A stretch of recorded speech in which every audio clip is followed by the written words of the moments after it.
In this lecture, first we shall discuss and take a look at our core and basically core muscles, because understanding core muscle will help us understand how to work for spinal stabilization, spinal health especially, because we have seen it a lot that many people are not healthily moving with their spine, because to move we require control, and the control for moving the spine primarily comes from your core. Yes, also we know that when we talk about core in general, most of the people say core is your abdominals, though core consists of your abdominals, but there are many other muscles group which makes your core. So let's talk what are they. So first of all, core muscle consists of your, let's say, your abs or abdominals. Now can you tell me how many abdominals we have? How many abdominal muscles we have? 10, 6, 5, 8. Six pack abs, very popular term. Understand this, when I say abdominals, I'm not asking for one muscle. I'm asking for how many muscles in abdominal area we have. Now when we say abs, what does abs means? Abs mean that the muscles which resides in abdominal area. What is abdominal area? Basically in front below your ribs. This is abdominal area. So in this abdominal area, which covers this area from front, what are those muscles?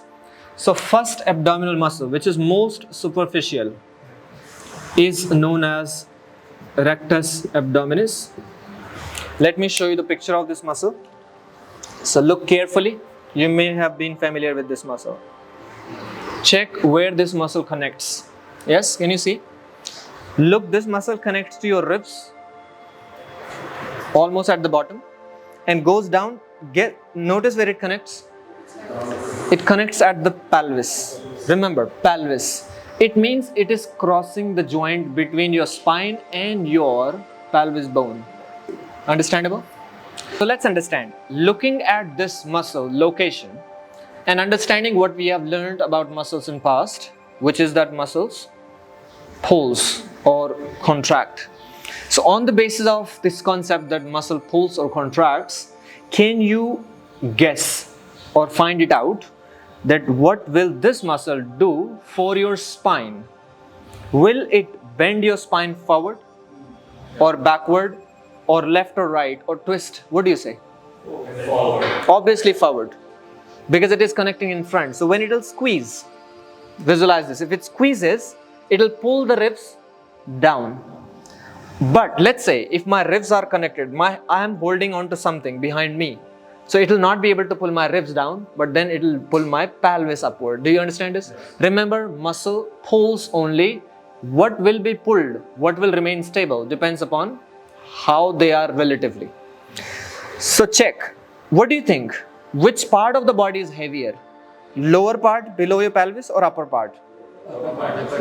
Upper part or lower part? Well, person to person, it can also depending upon the size of the body. And well, center of the gravity in the center, but what is heavier? So basically, if we be too precise, for some people it's actually upper body which is heavier, but for some it's lower body.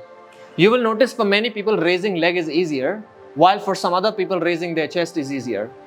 So as we also discussed in last session, so let's have a model here. So looking at this muscle, where it connects the ribs in here, and then it connects the pelvis here. When this muscle squeezes, it will pull the ribs there and pull the pelvis here. But because legs are straight, it is not meant to lift the leg. Reason? It's not connected to the thigh bone. It's connected to pelvis. So if this muscle activates, it's not that your thighs will lift. It's just your pelvis which will roll up. What movement of pelvis it will do? APT or PPT? Guess. APT is this. And PPT is this. So it will do PPT. Do you understand this? So in many postures, where if I ask you to perform PPT, what I mean most of the time is to activate this muscle also. There are other reasons also. Now, let's say if I keep my hands on her. So let's say if I sit on her some ways and I say try to lift your head and shoulders up. But let's say there are two movements happening. Movement one, can you only lift your shoulders and head and stay? Right now it's only spine bend. But if you lift more than that, it's the hip movement. Do you see? But this muscle is not responsible for hip movement. For hip movement, we have hip flexors such as psoas and quads. But right now we are only looking at this. This muscle is only responsible for lift your head and shoulders up, to lift the ribs up. But your lower back should still rest on the floor. In many postures, you may have seen people asking you, keep your lower back touching the floor. Even when you do leg raises, have you noticed? If you do leg raises, what do we say? Keep the lower back down, which means hold this muscle up using the abdominals and do PPT. Now remember, when your knees are straight, doing PPT is a little challenge. The reason behind that is stiff muscles of your front thigh, which is primarily psoas. But when we say bend your knees, like bridge position, touching lower back down is like a piece of cake. Reason, your pelvis is already tilted. Here you don't even need to activate your abs to touch your lower back down. But let's say, look at this. If I say try to flatten the lower back more and hold here. Do you see this muscle activates and pull it up? So if you keep your sitting bones lifted off, so lower back down, sitting bones off. Yes, hold this. This movement is also done by this muscle. Do you understand? But because feet are on the floor, trying to activate this muscle using this very small movement, it's not very strengthening. But it's good to explore the movement. You may have seen what people will do then is, they will keep the legs straight up. So can you keep your legs straight up? And then try to lift the hips up and down. But because lower body is heavy and there's no enough lever and anchor for upper body, so we will need someone else behind where we can grab the person so the upper body can become heavier. And when it becomes heavier, lifting bottom body becomes a little easier for this muscle. So remember that movements are of two types, open chain and closed chain. If your head and shoulders come towards you, it's closed chain because your trunk is moving. But when your leg raises happen, it's open chain. Understandable? Now, understand other stuff. This muscle works as a spine bender or flexor. This is responsible for stabilization of the leg when you have to keep your spine in forward bend. So let's say if I say do leg raises, front leg raises, this muscle will help stabilize the movement. You get that? So this muscle, what is the role of this muscle as prime mover? Is to bend the spine, flex the spine, or to do PPT. But when you do leg raises or arm movement, this muscle can help stabilize. Because this muscle helps your spine move and stabilize, we consider this muscle part of your core. Is that clear? Understand one more thing. Do you see navel in this picture, in this photo? What this says, this muscle is not related to your navel pulling. So when you pull your navel, sometimes how do people engage their core? What do? Pull the navel in. Pulling the navel in is not the role of this muscle. Is that clear? This muscle is partially helpful for exhalation, but not really helpful. It's like a synergist, not a prime mover. Is that clear? This muscle will just help you bend and slight exhalation. This will not help you. So when you do Kapalabhati, if you do Kapalabhati, this is not the muscle. Because in Kapalabhati, we are not bending spine. Now imagine if we do it like this. Then it may activate the muscle. But if you simply pull the navel in and out, this is not done by this muscle. Is that clear? Otherwise, simply by doing Kapalabhati 1,000 times, you will have six-pack abs. You understand? So rectus abdominis, what is job of it? Spine flexion, which is bending spine. PPD, which is tilting the pelvis and stabilizing the spine. Is that clear? So this is the first muscle. Can you explain the spine stabilization part again? So see, when you raise your leg up, where is your thigh connected to? Pelvis. It's connected to pelvis. If your thigh bone is connected to pelvis, when you move your thigh, your pelvis will have to move. So what do your pelvis need? It needs stabilization. So this muscle is one of the core muscle which holds your pelvis tightly and don't let it move. Now imagine when you're doing plank. So in plank, so let's say come in table pose. Take a look at this. This was a good question. So when you're in table pose, if I say Push your back up like cat pose. This is also done by your glutes a little bit. Pushing with the hands is happening and activation of your rectus. But if I say maintain this, but straighten your leg back, you see it start to loosen. In people where this start to occur, this shows that this muscle is not yet controlled or trained for this integration. So what do we have to understand? Look, the moment you lift your thigh back, you are actually trying to move your pelvis as well. Do you understand? What is stability? Or what is isolation and specificity? Can you move your leg but not move your pelvis? Do you understand me?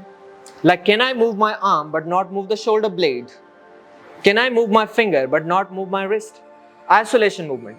So let's say come in table pose. So if I say don't move the pelvis, only move your right leg back and up.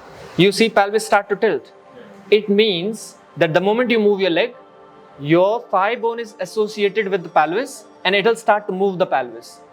It also shows that when your thigh bone moves more than its range of motion, it will start to manipulate pelvis movement. It shows that we should not move so far because the extension of leg is very limited, which means your leg extension is only around 20 to 30 degrees. It's not 50 or 100 degrees. It's like the way you do flexion all the way like 90 or even 100, 120 to 30 degrees you have, but extension is 20 to 30 degrees. It means your leg can only come slightly back. Let's invite quickly one more model. You can relax in child pose for a moment. So let's stand here. You can take your hands behind you and stay down if you want. Now stand here. So stay here. Now in this position, if I say, looking at the pelvis, can you look at the shape of spine? Can you only take your right leg slightly back off the floor, lift it off and back? Now do you see that how limited it is? But if I say lift it higher, you see what he has to do? He has to bend from this hip and arch this back, which shows that hip cannot extend more. Do you understand this idea? So why do we need this muscle for stability? So when you move this leg back, this muscle can hold on to pelvis and don't let the pelvis do APT. And that's when you do plank posture, you can relax and get back. You can get back, thank you. So come back to table position one more time. So see, when we say do flexion of spine around your back, this muscle is activated. Can you keep this activation as it is and now straighten one leg back, straight back? You see this is much better right now. Can you maintain this as it is and straighten other leg back? Both legs straight, knees off, knees off. You see it's much better right now. So if we can teach people to maintain the integrity of this muscle, the plank looks perfect right now. See, the lower back cannot be hurting anymore. Okay, drop your knees, relax. Now remember one thing. You can relax in child pose or sit down in Vajrasana. Remember one thing. Having strength in muscle is different thing. And having muscle coordination for different combination of muscle is different thing.